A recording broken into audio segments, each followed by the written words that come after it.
What's the scariest thing you've had to do as a tech? Guys, my name's Jake. I'm a system administrator at an MSP. An MSP is a managed service provider, so we give IT technology services to other companies. We host all of their infrastructure, we manage their devices, we make sure that they don't have malware, we fix things when they do have malware. And today I want to discuss a scary ticket that I got this morning. I started the day and I just kind of got that dog in me, wanted to take a few priority one tickets. So I was like, I'm going to take every priority one ticket I can. I got one that was a switch down. I got one that was some website unblock. It was super easy. I got a couple that were super easy. The fourth one that came in was we don't have internet. And if you work in tech, you know that we don't have internet can mean many different things. It's usually DNS. Like there's a trope that it's always DNS, right? Check DNS. And so I went onto these people's devices and I found that DNS wasn't working. I looked where their DNS server was. It was the domain controller. The domain controller was down. So I'm thinking, what the heck? Why is the domain controller down?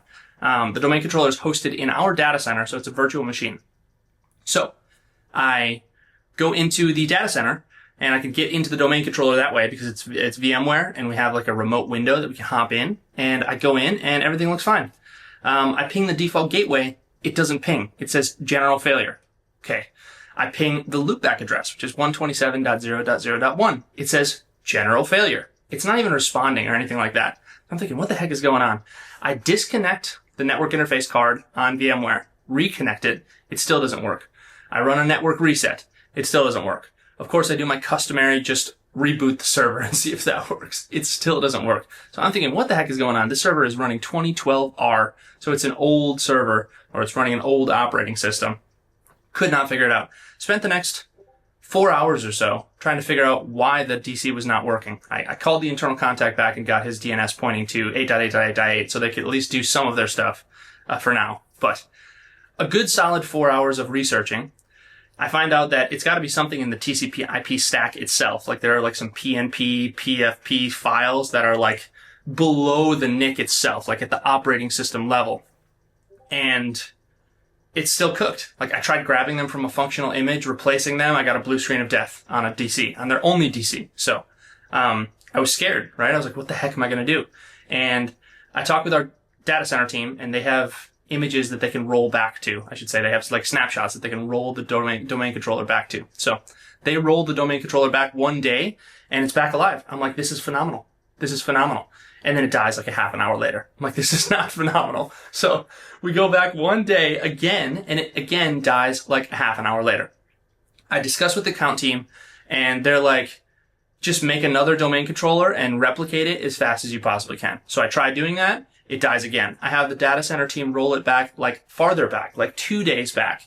And it doesn't just instantly die. So the data center team spun up another domain controller, another Windows Server instance. That was Windows Server 2022.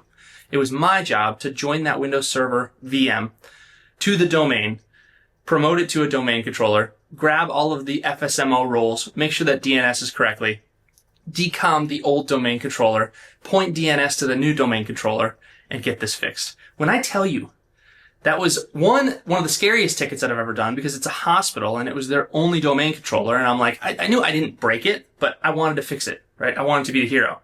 And two, never have I promoted a server to domain controller faster than in those moments when he just rolled the first domain controller back and spun the new one up.